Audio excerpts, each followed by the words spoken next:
I was helped out along the way in preparing this with some homilies at the seminary and different reflections that seminarians offered. And what you're going to hear is the fruit of some of that prayer. Don't worry, there won't be any preaching, maybe towards the end a little bit. No theological discourses. You'll only hear the story about one young Cleveland kid and his dream to be great and the development of that dream up until the very present. And it's really been an ongoing journey full of twists and turns. You'll hear about the ambition of a young athlete and the gradual realization of his limits.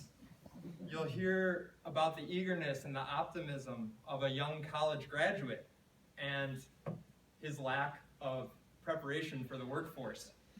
You'll hear about some of his early success as a young professional, but also his struggle to find some self-worth and value in society. And how all of this led him to one of the strangest places that he could have imagined, the Catholic seminary.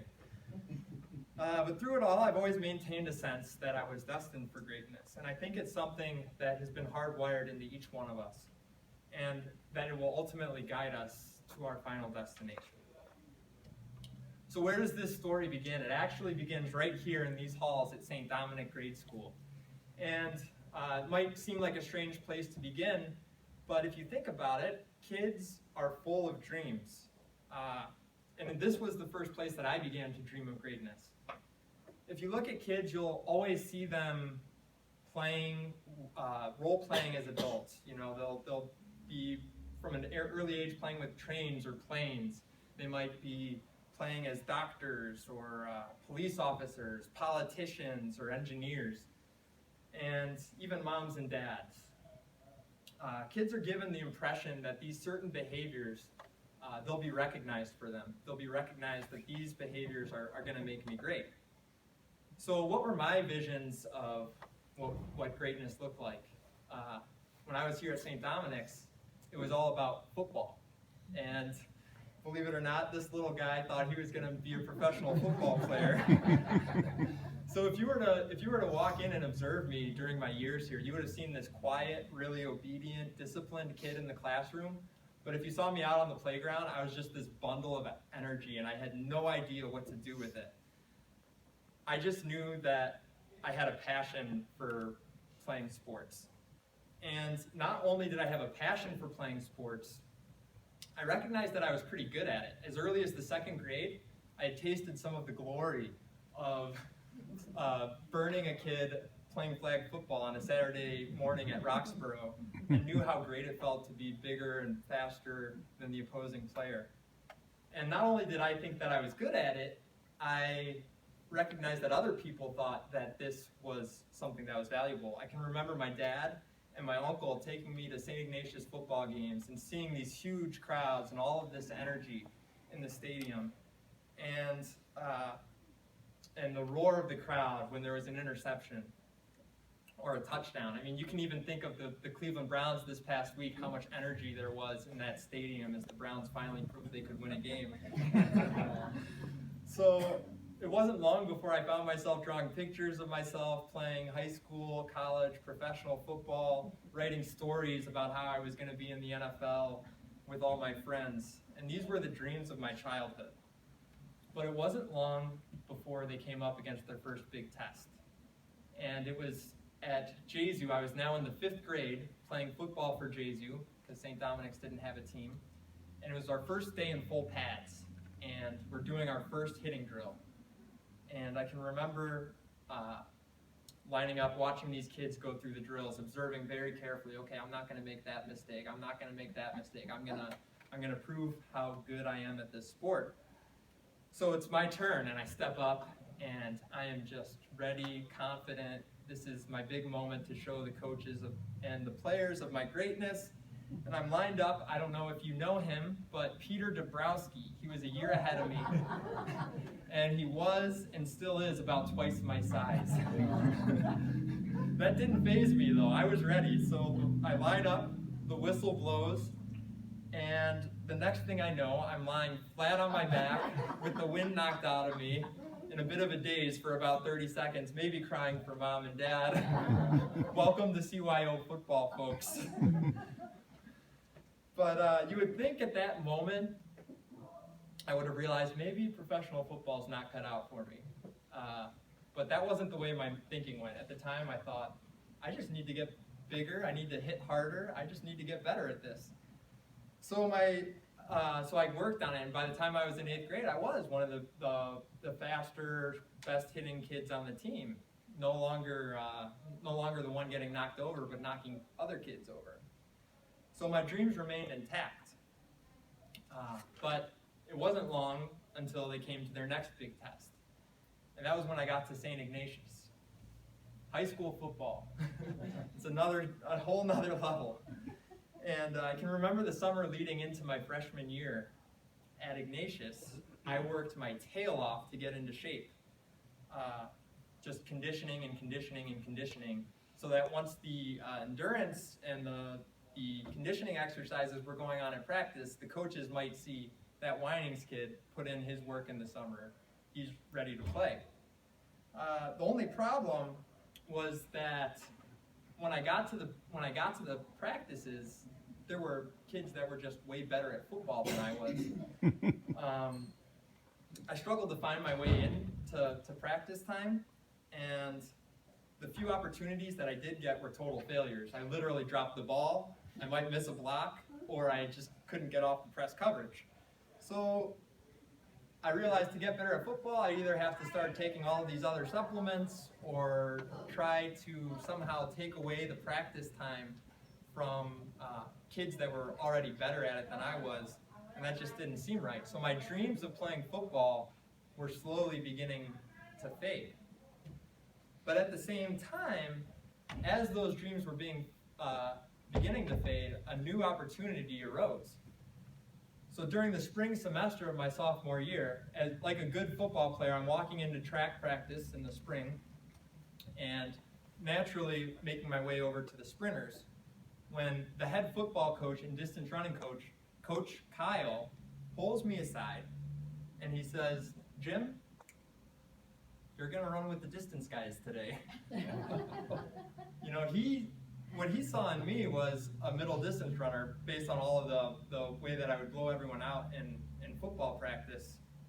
The only problem with this was that I didn't want to be a distance runner, and I thought all the distance runners were weird.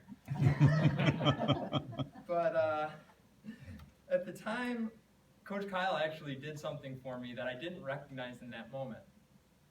He identified something in me that I didn't see in myself. And I was in a bit of an identity crisis. I mean, my dreams of playing football were slowly beginning to fade, and I was really beginning to feel like maybe I was just mediocre after all, and I wasn't destined for greatness. It turns out, though, that I was a natural quarter miler and half miler on the track team, and I ended up making it to district meets, winning district titles, running at the regional level, and even competing at the state level. Well, I didn't make it to the state meet, but I was running times that were competitive at that level. And it was really a little bit of a taste of greatness. So my dreams were now beginning to turn. Originally, it may have been with football, but now we see track and field as my future. I didn't make it to the state meet, but maybe I can make it in college and eventually make it as an Olympic athlete. Some of my friends had more success in that than I did. It was during my senior year at St. Ignatius that another person, like Coach Kyle, came into my life that also made a big impact. It was over the course of my years at Ignatius that I started to become involved in a few different service opportunities. St. Joseph Paul Bear Society, Benedict Labra Ministry to the homeless, maybe the Christmas food drive, or just service at the Westside Catholic Center. And on top of all of this, I was beginning to form a prayer group with some of my friends in the high school. And every week we would meet together with Father Frank Canfield, who's now retired, but he just had this loving and merciful presence about him. And all of me and my friends felt very comfortable bringing our struggles and our questions about faith to him and never felt judged for it. And to me, this simple elderly priest really embodied the Catholic faith. So one day, we're all gathered together, me and my friends, discussing our plans for the future, and something very unexpected happened. Father Frank Canfield asked me, in front of all of my friends, if I had ever considered becoming a soldier for Christ. I was a little embarrassed about it on one hand. This was in front of all of my friends. But on the other side, there was something that resonated with that in me. In the weeks that we've been meeting with Father Canfield, I would begin to think maybe I could be like him. Maybe I could make an impact in someone's life like he has on me and my friends. And I felt like that invitation from him really was an invitation to greatness in a way that put my dreams of track and field or any other career that I could imagine, they paled in comparison to this invitation that Father Canfield put before me. But despite my own conviction in that one moment, I also had a lot of doubts and fears about pursuing this path. The main one being that I didn't think anyone else in the world would think this particular path would make me great. I thought my friends, they might think it's weird. My family, I wasn't sure what they would think. And I wanted to be really normal and fit in and pursue greatness in ways that everyone else was. So I decided to go run track and field at Loyola University of Chicago and put off the major career decisions until later. And this past year was a great year for the Ramblers, so gotta give that shout out. But walking on to the cross country and track and field programs was really exciting for me, but I also had no idea what I was getting myself into, because this program was drawing some of the top talent from around the entire Midwest, states of Illinois, Wisconsin, Minnesota, Ohio, Indiana. Guys that were winning their state meets were coming to run at Loyola, and I didn't realize how good these other guys were. I thought I was going to come in and maybe be top dog. It didn't take me long to realize that it wasn't a joke, and that I ended up kind of falling more towards the bottom of the totem pole in college athletics. I mean, I was happy just to make it through a season without getting injured, and maybe even get invited to run in a race, whereas my teammates were off winning conference meets, and some of them even making it to the national championship, finishing third at different events. And once again, kind of this sense of mediocrity started to set in, and it was difficult. But as these dreams begin to fade, new ones always seem to rise up, and that's part of the theme of the talk tonight. As these particular dreams of maybe becoming an athletic star in college and going on to become an Olympic athlete, like some of my friends may have been doing, I discovered that I was gifted in other areas too. Outside of sports, my teammates and I were very studious. We took our academics seriously at Loyola, and after a long day of training, we might have class and then a long practice. We'd all gather together for dinner and be the last ones out of the dining hall, at which point we'd make our way to the library. And from 7 to midnight, we were in there studying, sometimes falling asleep, sometimes actually getting some work done. But they may have studied physics or biology, others did finance and accounting, still others education or nursing. I went the route of history and economics. So once again, another problem starting to emerge. I may have been excelling in the classroom, but the prospect of finding a job once I graduated was pretty intimidating. All of my friends seemed to have their plans and their futures set in stone. They knew that they were going to be great. They were going to set the world on fire with their jobs. I only had this vague knowledge of some of the hidden forces that may have driven history forward, maybe some of the mechanisms that allows an economy to function, and what I would like to believe is an ability to make sound judgments on historical events. But none of these things make you a prime candidate for the workforce. And once again, these feelings of mediocrity started to surface. It wasn't that I didn't desire my life to still be great. I still wanted my life to make a positive influence in the world and to make a difference in the lives of the people that I encountered, but I wasn't sure how I was going to be able to do that. So when graduation came around, I had on the one hand this fear that I might not amount to much of anything at all, but on the other hand, I did have this kind of excitement of not knowing what the future might hold for me. There was kind of this new horizon of maybe some greatness might be lying in my future out in the workforce. And it didn't take long for a job to arrive. After graduating, I decided to leave all my friends back in Chicago, and I moved home to live with my parents, because that's what a broke college graduate with no job does. And my parents, who had already made tremendous sacrifices to help me pay my tuition at Loyola, were very happy to take me in.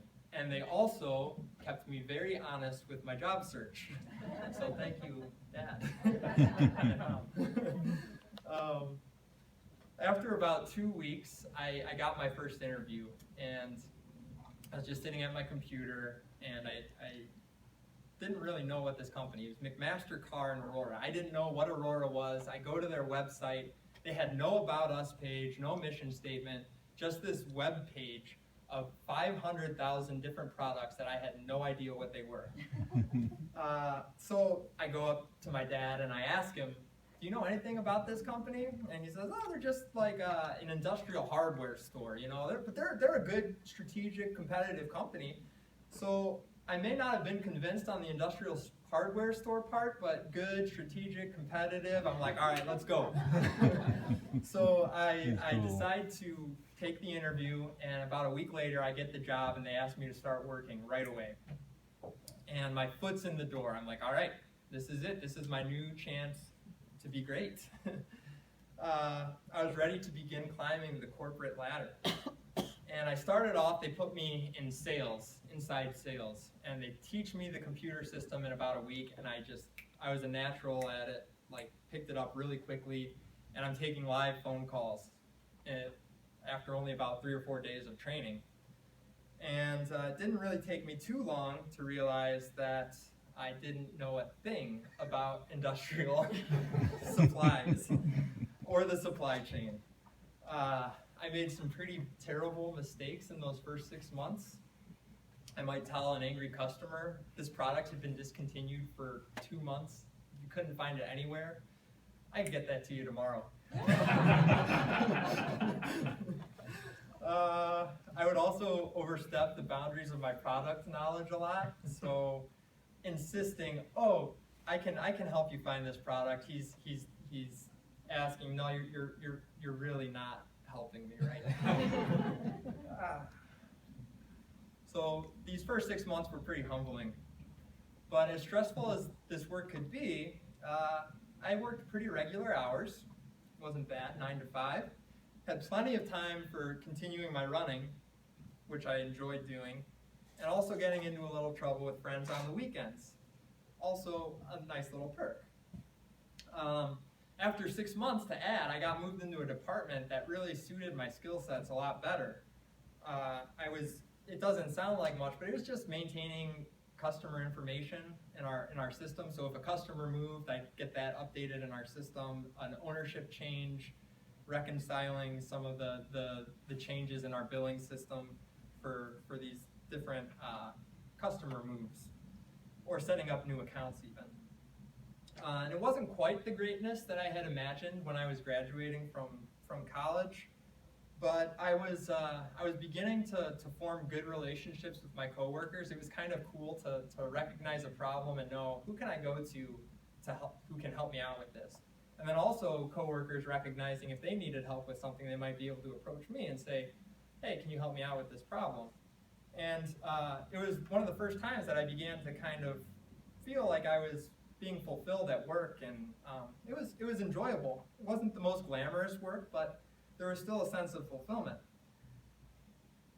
There's been a lot of problems in my story this far, and there's another one that's coming up right here. As I was beginning to taste this fulfillment that I was experiencing at work, I wasn't focused on it. My focus was elsewhere. By all outward appearances, and I may have seemed like I was becoming a pretty successful individual. I had a good job, I was getting steady pay, and I was competing really well in local road races. I had great friends, and I had a great family that was supporting me. And as happy as these years were, there was something that was missing. At least I felt like it was missing. Outside of work, I wasn't getting the recognition that I felt I deserved. And that was the problem. I always felt like I needed that next promotion. I needed to actually win a road race to prove how good I was at running. And I needed these things so that I might be able to attract a spouse. Because every time I went out to the bars, it always seemed like all the ladies were flocking to those guys who were more successful and better looking or more athletic than I was. So I would often compare myself to all of these other people around me who just seemed to be doing so much better than I was. And that abiding sense of mediocrity continued to linger in my life. But through all of this messiness, I think God's hand was leading me to the next step. So you remember that moment in high school that Father Canfield planted a seed in my mind. The dream of the Catholic priesthood never quite left, and it would resurface a lot in these years. Throughout college and throughout my years at McMaster Carr. And it would happen in the weirdest ways. Most often, I'd be out with my friends, I'd have too much to drink, and I'd start talking about how I wanted to become a priest.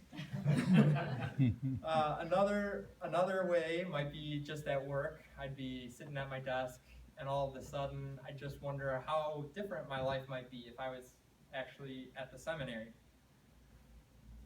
Perhaps this might be the weirdest one of them all. I go out for a run, one of my nightly runs, on a cold winter night here in Shaker. Nice, beautiful snow lining the streets. Have my country music playlist going, and a love song would come on. And this is where it gets weird. Rather than thinking about some woman, I'd often, when these songs would come on, my thoughts would turn to God's, my sense of God's enduring love for me. And I just wonder why I was so blessed throughout my whole life. And those cold winter nights for me became really a field of discernment. And it was during these runs that the idea of the Catholic priesthood would resurface. And I just wonder, how could I respond to this mystery? So winter gave way to spring, the prospects of new life and resurrection, and the prospect of a new vocation for me, and pursuing this vocation to the Catholic priesthood became really difficult for me to ignore. They were also always accompanied with this abiding peace and a burning desire within me, this burning sense that this was going to make me great. So after some discussion with some family and priests in the diocese, I finally pulled the trigger after about 8 years of wrestling with this question and decided to enter into the seminary. So I'm now in my 4th year at St. Mary's. I've been, after about 3 years, what have I learned? A lot about living in community, being patient with others, doing dishes, setting up and cleaning up for events. I know everyone who's on the block party committee knows how much fun that is. What else is there? Maybe living a life that teeters. On the one hand, there's this kind of boredom and monotony with the routine, and on the other hand, just this exhaustion from feeling overwhelmed. There's a lot of demands like prayer and academics and these meetings and conferences and classes that you get nothing out of, disruptive to your schedule. And then there's also continuing to exercise, ministry, preparing for talks, and being with people. So this time in the seminary has been really rewarding and has been really great. And at the same time, it's also been very hidden from the world. And it's been in this hiddenness that new fears and new anxieties about mediocrity have begun to surface in my life. In my personal life, I've been really beginning to discover how transformative and liberating faith in Jesus can be. But I also have this terrible fear that the rest of the world doesn't care about this message, or that they don't think they need it. I began to fear that my own testimony was never going to be good enough. It would be inadequate or unconvincing. And that from a historical perspective, as generations of people continue to leave the Catholic Church, I'd really end up on the losing side. And I wanted to do everything that was in my power to prevent that from happening, to prevent my failure. I wanted to do everything to assert the greatness of my cause before the rest of humanity. I also seriously doubted that I was able of doing this. So it was with a lot of these fears that I just 4 or 5 months ago, entered into a 9-week kind of spiritual boot camp at Creighton University. And it was just this past summer. And it was here that I actually began to renew my reflections on greatness, more consciously this time, more attentive to what greatness actually is. And it was at this retreat, it was an 8-day intense silent retreat. So absolutely no speaking except for 1 hour a day with your spiritual director. And I had this intense experience of God's love for me during that time. And it completely changed everything that I thought that I knew about greatness. And ironically, this experience of God's love actually came from an experience of absence. It was a moment of complete abandonment that I recognized my own need for this source of love and mercy in my life. Some source that knew my existence, that knew my own value and my worth, that actually cared for my well-being, and one that's the very source of my existence.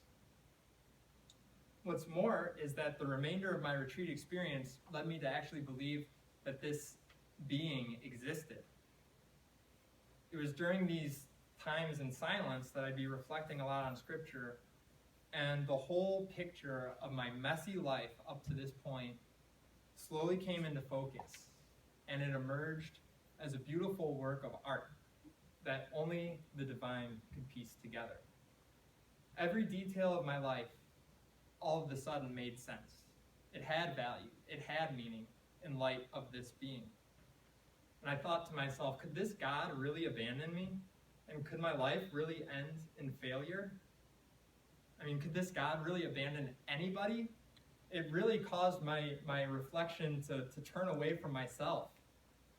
And I began to recognize not only the value of myself, but the value of every other human being that's around me, even the people that I don't really like. And it was here that I also began to see the value of not just other people, but everything that's been created. And I began to fall in love with it. I also began to fall in love with the creator of it all. And that's very dangerous territory, because it challenges you to live every moment of your life to honor and praise this wonderful creator, and to try to bear witness to his goodness with the way that you live. And it's something that all of us as Christians are called to do. It's precisely in living this type of a way that I think all of us can become great. And I'll dissect this a little more for you. From this lens, I think greatness is really, it's simple. You just let God love you, you let yourself be loved, and then you just live your life accordingly. Pope Francis says this very beautifully in his recent exhortation. He says that holiness, and I'll use the term greatness, is achieved by living our lives with love, and by bearing witness to it in every single thing, everything that you do, and wherever you find yourself. An analogy might be something from sports. So the offense should never force a play that isn't there. If the pass isn't there, maybe take a shot. If the shot's not there, make that extra pass. You take what the defense gives you. And why shouldn't our journey towards greatness be the same way? Every day, we're presented with countless opportunities for greatness, to live our lives with love. Don't force what's not there. This means that greatness can be lived within prison walls. It can be lived by the CEO of a Fortune 500 company. It can be lived by the poor and the great alike. It can be lived by the sick and the dying, or the healthy and the famous. It could be lived by the elderly and the young. And it can be lived by a family of 10, an infertile couple, or even a single parent. Greatness is for everybody, including you and including me. Up until about 4 months ago, my understanding of greatness was totally centered on this idea that I needed to win over the recognition of others. I thought that acting to counteract my anxiety and fear of being forgotten, or acting out of my own pride and my own need to impress others, would lead to my greatness. I thought that it might lead to fame and the recognition of the world, that I'm actually a great human being. But I've come to realize that this isn't really going to make me great. As my journey continues, I've come to believe that in the end, greatness of our lives will be measured not by our successes or our failures, our fame or our insignificance, our